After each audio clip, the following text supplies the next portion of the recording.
donner le point de vue de Dieu sur mes finances. Je ne pourrai pas gérer sagement mon argent si j'ignore ce qu'il en pense.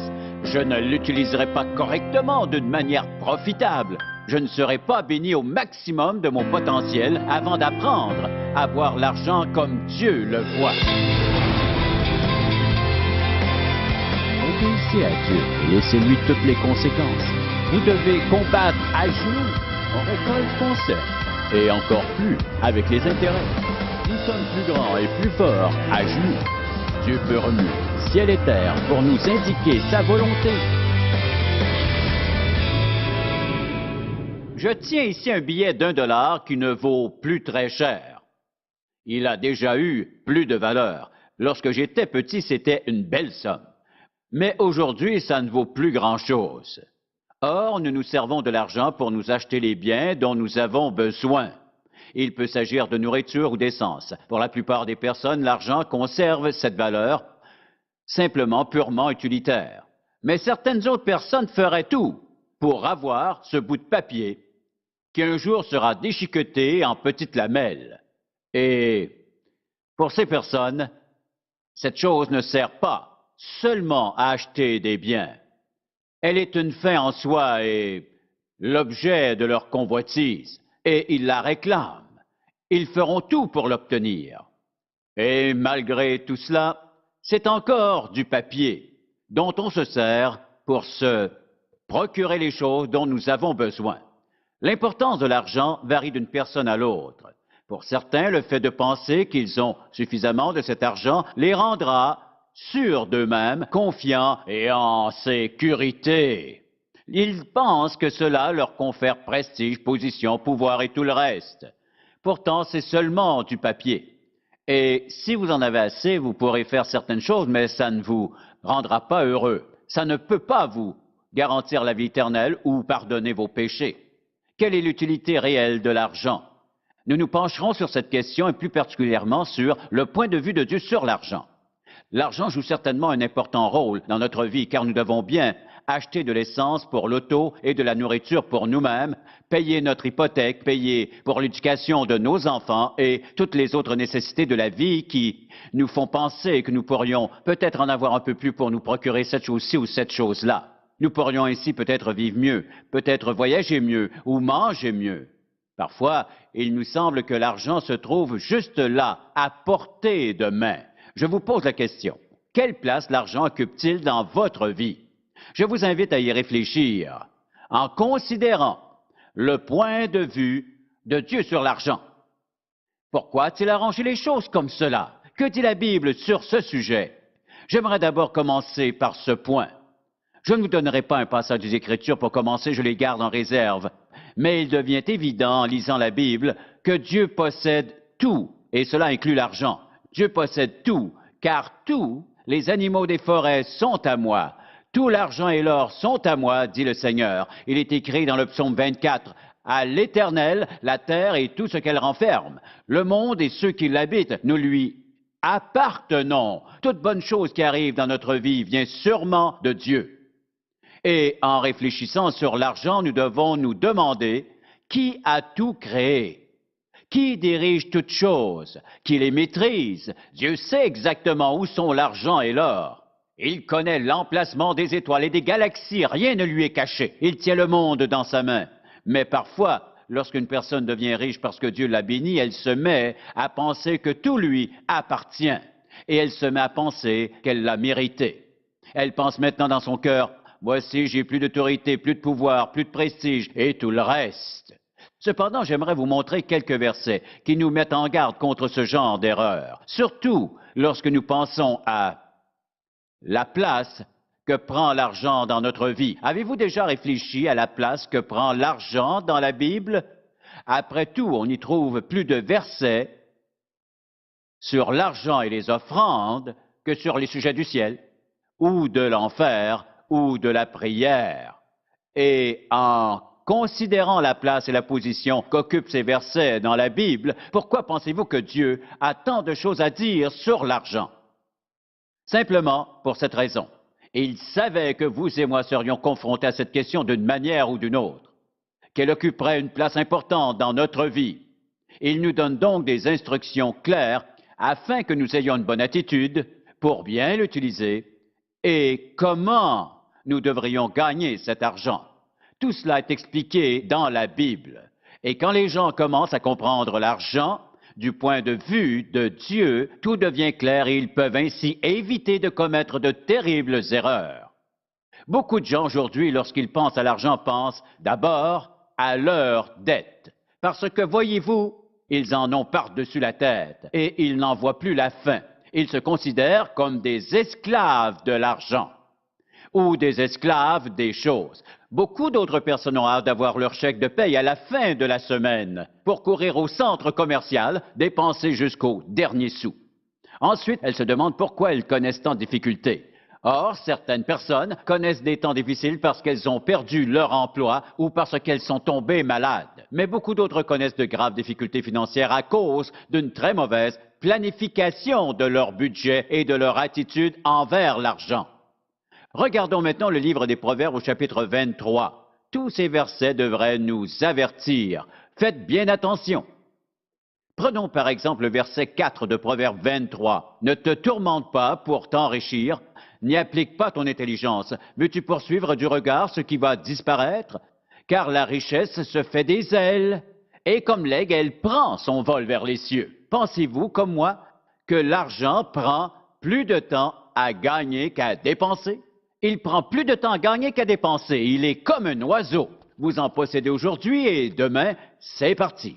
La Bible nous avertit clairement sur la manière d'utiliser l'argent. Dieu nous enseigne clairement dans sa parole comment nous devons acquérir et gagner cet argent. Nous pouvons commencer par la deuxième épître aux Thessaloniciens, chapitre 3, verset 10. Cette épître est située avant la première à Timothée. Il dit, car lorsque nous étions chez vous, nous vous disions expressément, si quelqu'un ne veut pas travailler, qu'il ne mange pas non plus. Voilà.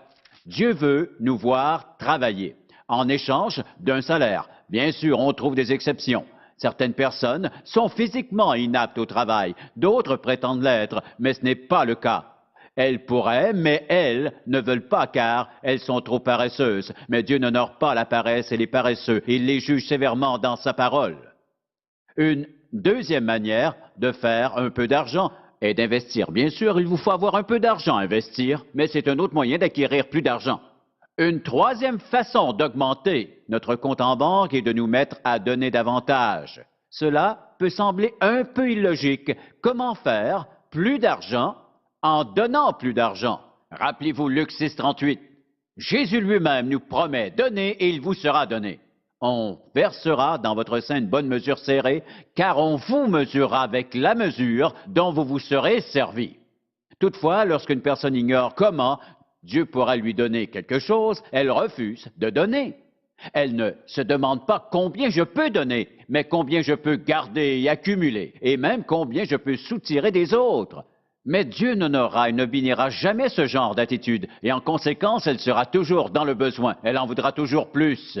Peu importe combien elle en a, certaines gens ont accumulé tellement d'argent qu'ils ne peuvent pas le compter. Ils sont misérables. Je pourrais en nommer, et vous aussi, juste en regardant la télévision ou encore certains magazines. Ils ne peuvent pas rester mariés, ni rester en santé, ni faire ceci ou cela. Ils éprouvent de nombreux problèmes dans leur vie personnelle, ils sont misérables. Pourtant, ils ont tout l'argent du monde. Et pourquoi?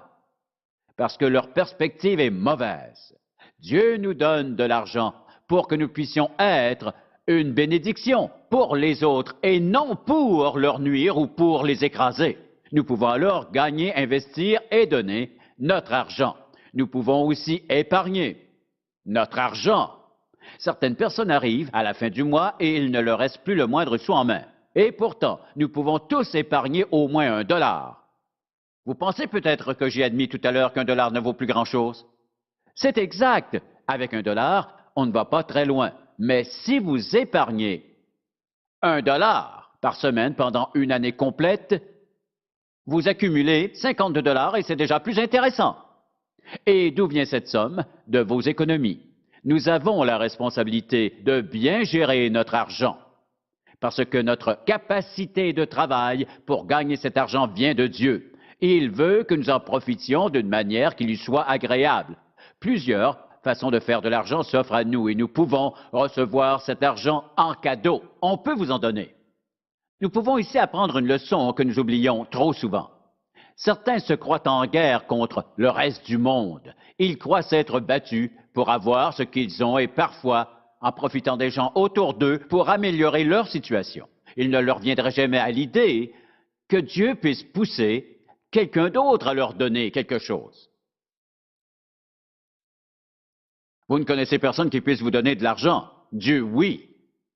Voici le processus. Une personne peut s'acheter quelque chose sur un coup de tête et alors s'endetter.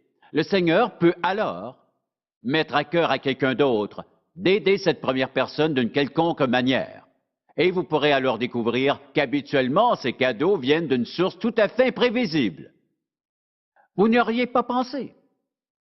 Les voies du Seigneur sont merveilleuses. J'ai déjà vécu une expérience semblable. J'avais débuté un projet, mais j'ai manqué d'argent. Dieu a dit non et quelqu'un est subvenu à mes besoins. Et ce n'est pas parce que je suis pasteur, ça n'a rien à voir, car c'est arrivé avant que je devienne pasteur. Je pense aux gens qui m'ont aidé alors que je poursuivais mes études. J'ai commencé mon collège avec 75 $ en poche et quand j'ai terminé, il me restait encore quelques sous après 4 ans. Et aujourd'hui, lorsque je vois quelqu'un qui semble éprouver certains problèmes financiers, je pense à une dame que j'ai connue. Elle s'appelait Madame Johnson et elle m'a envoyé un chèque de 25 $ quand il me restait à peine quelques sous. Quand j'étais au collège. Je veux aider à mon tour. Je vois des parents, par exemple, et Dieu me met à cœur de les aider pendant que leurs enfants sont au collège. Ce n'est pas toujours facile de boucler un budget, et je veux les aider, car les gens ont besoin d'être aimés. Et quand on aime, on donne, on accepte de recevoir et d'être aidé, et d'exprimer son amour, car nous avons tous été aidés. Vraiment, chacun de nous ici a été aidé par d'autres personnes. Amen. N'avez-vous pas été aidé par votre père ou votre mère? Vous pensez peut-être, moi, mes amis ne m'ont jamais rien donné. Mais si vous donnez, l'un d'entre eux deviendra peut-être généreux. Nous produisons un impact que Dieu peut utiliser de différentes manières. Maintenant, la question est de savoir comment utiliser sagement l'argent de Dieu. La première question à se poser est la suivante. Quel rôle l'argent joue-t-il présentement dans ma vie? Or, une première manière d'utiliser l'argent est pour subvenir à nos propres besoins. Mon Dieu pourvoira à tous vos besoins selon sa richesse avec gloire. Il pourvoira à nos besoins. Et pourvoit-il seulement à nos besoins? Non. Il est aussi écrit, fais de l'Éternel tes délices, et il te donnera ce que ton cœur désire. En plus de pourvoir aux besoins, Dieu pourvoit aux désirs. Il veut donc nous voir utiliser notre argent pour nos besoins, quelle que soit la nature des besoins. Et il nous aidera à le faire. Deuxièmement, Dieu veut nous voir utiliser notre argent pour accomplir son travail. Par exemple, supposons que vous fréquentiez une église. Il peut s'agir de cette église ou d'une autre église. Et Dieu a réservé une partie de votre argent. Dieu l'a réservé pour votre église, pour accomplir son travail. Il aborde ce thème dans le 3e chapitre de Malachie. Apportez à la maison du trésor toutes les dîmes, afin qu'il y ait de la nourriture dans ma maison, dit le Seigneur. Et il nous fait ensuite une promesse formelle. Mettez-moi de la sorte à l'épreuve, et vous verrez si je n'ouvre pas pour vous les écluses des cieux. 10% de notre argent est consacré à Dieu. L'Éternel des armées dit de le mettre à l'épreuve, et à mon tour, je vous mets au défi, car vous pourriez être bénis. Mais nous devons d'abord comprendre que l'argent ne sert pas seulement à pourvoir à nos besoins, mais à ceux des autres et aussi aux besoins de l'Évangile. N'oublions pas l'extraordinaire et éternel Évangile qui change à jamais la vie des gens. Oui, il transforme les vies pour l'éternité. Avez-vous pensé au privilège qui vous est accordé? Ne voulez-vous pas le partager? Vous ne m'entendrez jamais exercer une pression pour que les gens donnent plus, car je suis convaincu de ceci. Si vous aimez Dieu, si vous aimez son Église, vous donnerez sans qu'on vous le demande. Quand vous reconnaissez votre dépendance de l'Éternel Dieu, vous donnez avec joie. Lorsque vous avez décidé de l'aimer, de lui obéir, vous faites exactement ce qu'il vous dit. Peut-être pensez-vous que vous ne pouvez pas donner à l'offrande car vous avez trop de factures à payer pour le moment. Je note cette objection et j'y reviendrai, mais je veux d'abord souligner ce point. Quand vous planifiez votre budget, assurez-vous d'en consacrer une partie à des objectifs divins. Je vous en donne un exemple. L'un d'entre eux serait d'avoir assez d'argent pour envoyer vos enfants au collège, pour leur donner une chance. Ils devront travailler un peu. C'est une bonne chose. Un autre exemple d'objectif divin est d'avoir un endroit où vous pouvez habiter. Il peut s'agir d'une maison ou d'un autre but. C'est un objectif divin. Mais avoir une auto neuve à chaque année n'est peut-être pas un objectif divin. Nous pourrions penser à d'autres objectifs qui ne sont pas divins, mais on comprend l'idée. Dieu nous permet d'avoir certaines choses pour nous faciliter la vie et la rendre plus agréable. Ce sont des objectifs divins. Et ensuite, bien sûr, quand nous pensons à dépenser notre argent, nous devons également songer aux besoins des gens autour de nous. Nous pouvons aller dans le livre des Proverbes au chapitre 19 pour un moment. Plusieurs versets méritent qu'on les lise. Proverbes chapitre 19, car autour de nous, nous trouvons des gens qui sont réellement dans le besoin. Ce ne sont pas seulement des paresseux. Et dans Proverbes chapitre 19, verset 17, il est écrit, « Celui qui a pitié du pauvre prête à l'Éternel, qui lui rendra selon son œuvre. » C'est clair. Lorsque nous aidons des gens qui sont réellement dans le besoin, qu'il s'agisse de gens qui ne peuvent peut-être pas travailler ou des gens qui ont perdu leur emploi, mais vous en connaissez peut-être beaucoup et vous ne pouvez pas tous les aider. Dieu ne vous en demande pas tant, mais il indiquera à votre esprit qui vous devez aider. Dieu vous montrera à qui vous devez porter assistance. Si vous lui obéissez et faites ce qu'il dit, qu'arrivera-t-il? Votre argent se multipliera, car si vous décidez de donner aux pauvres, Dieu vous honorera, parce que Dieu a donné de toute éternité. Et il donne encore. Quand vous vous êtes levé ce matin, vous vous êtes levé en présence du Dieu Tout-Puissant. Il a permis à votre cœur de battre toute la nuit. Quelqu'un aurait pu entrer chez vous ce matin pour appeler le corbillard, car vous étiez mort. C'est pourquoi le fait de parfois être arrogant et orgueilleux et de se penser meilleur que les autres est absolument et si totalement absurde. Le cœur s'arrête de battre et c'est fini, car nous dépendons tous de lui. Et ce que nous avons, nous devrions le partager. Nous devrions être prêts à l'utiliser selon la volonté de Dieu. Voici une autre question. Dans quel but spécifique Dieu nous donne-t-il cet argent géré? Pour pourvoir à nos besoins, bien sûr, mais aussi, cet argent sert à nous former. L'argent nous enseigne à lui faire confiance. Avec l'argent, Dieu nous enseigne à nous confier en sa fidélité. Il est fidèle quand nous lui obéissons avec nos finances. L'argent sert à nous enseigner le fait que Dieu peut vraiment pourvoir à tous nos besoins, car Dieu nous donne l'assurance dans sa parole qu'il peut le faire et ensuite il le fait. Il sert aussi à nous discipliner. Supposons que vous voyez cette chose. Vous pensez, oh, ça, il me le faut. Tout de suite, vous commencez à compter votre argent. Les gens commettent souvent cette erreur. Combien je peux dépenser et combien il me reste? Ils pensent, puis-je me le permettre, mais la question est plutôt de savoir si c'est la volonté de Dieu.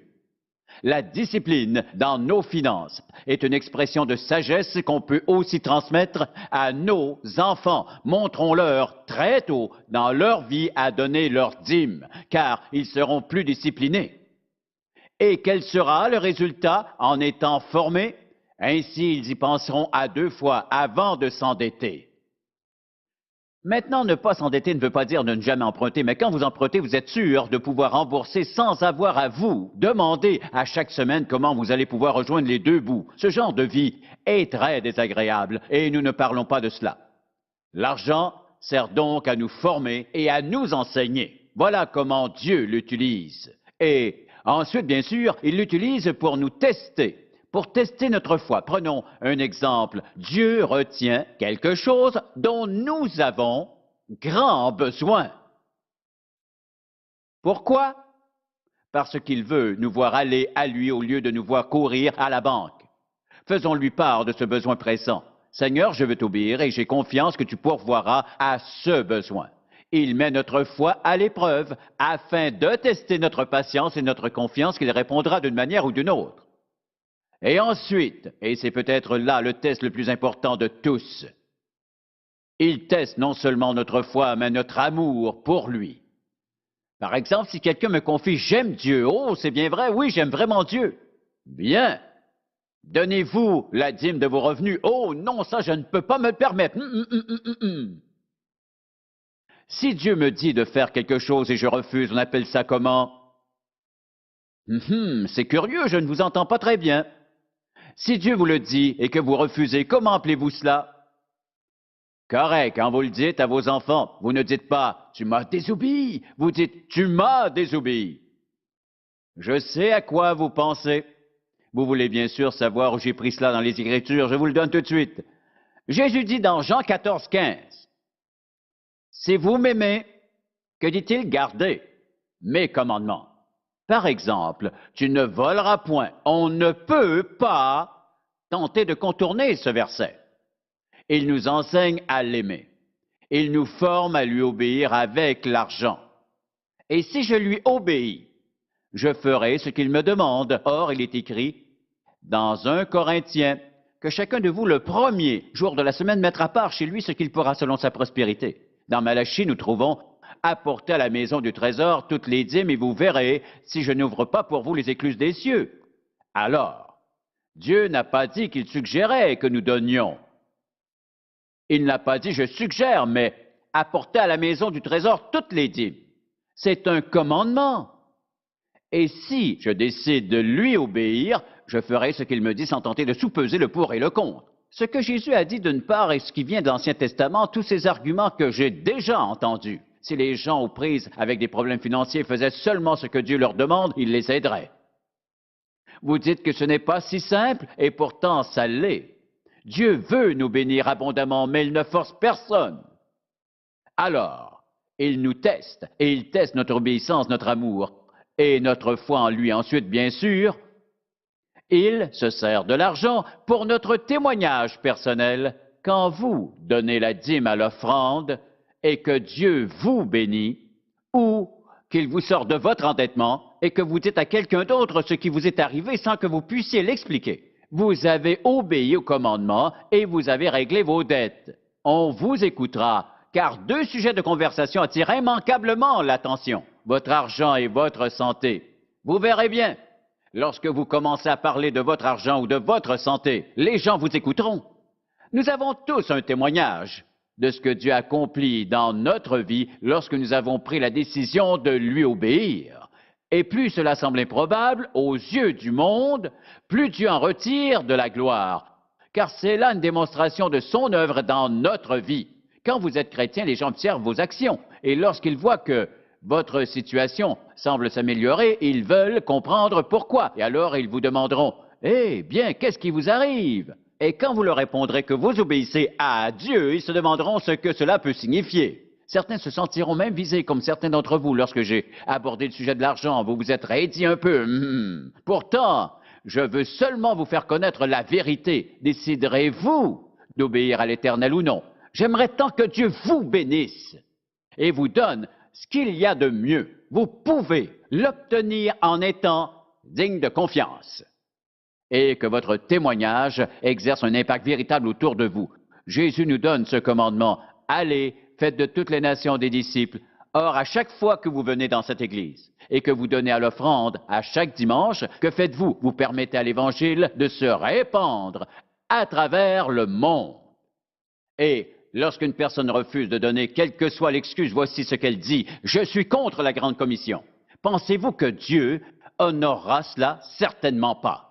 Parce que l'œuvre de l'Église est que l'Évangile se rende à chaque personne dans cette ville, dans ce pays et à travers le monde.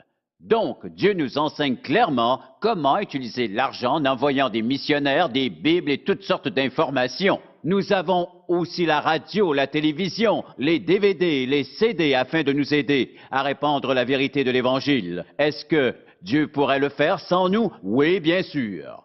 Alors pourquoi Dieu n'écrit-il pas dans le ciel, dans tous les langages et dialectes du monde, comment être sauvé et grandir en tant que chrétien? Il pourrait assurément le faire. Et seules les personnes qui comprennent le langage pourraient le voir. Donc, pourquoi ne l'a-t-il pas fait? Voici pourquoi. Parce qu'il nous aime tous tellement qu'il veut que nous ayons l'immense joie de partager l'Évangile et d'être à notre tour les messagers de la vie éternelle. Il a permis que nous ayons les ressources pour que cette œuvre soit faite par ses enfants qui l'aiment, lui obéissent et lui font confiance. Avec ceci en tête, je vous pose cette question. Quel rôle l'argent joue-t-il dans votre vie? Vous accrochez-vous à l'argent ou est-ce plutôt une commodité qui vous aide à pourvoir à vos besoins et à certains désirs de votre vie? Donnez-vous pour l'œuvre du Seigneur ou gardez-vous tout cela pour vous? Je rencontre des gens qui sont vraiment très riches et qui ne donnent rien à Dieu. Je rencontre des gens vraiment très riches qui donnent généreusement pour l'œuvre de Dieu. Je rencontre des gens qui ont très peu et qui donnent fidèlement à chaque mois ou qui donnent fidèlement à chaque semaine, et peu importe le montant donné, ou si quelqu'un donne plus qu'un autre. À vrai dire, si vous donnez à Dieu la dîme de vos revenus, premièrement, il commencera à permettre de l'ordre dans votre situation financière, peu importe ce qu'elle est. Et, deuxièmement, vous commencerez à profiter de la vie comme jamais auparavant. Vous savez pourquoi? Car vous marchez dans l'obéissance. Cela ne veut pas dire que vous pouvez vivre dans la débauche en autant que vous donnez. Il ne s'agit pas de cela. Il s'agit plutôt d'une vie sainte et pieuse, dans tous ses aspects. Pour quelle raison Dieu accorde-t-il tant d'importance à cette question d'argent?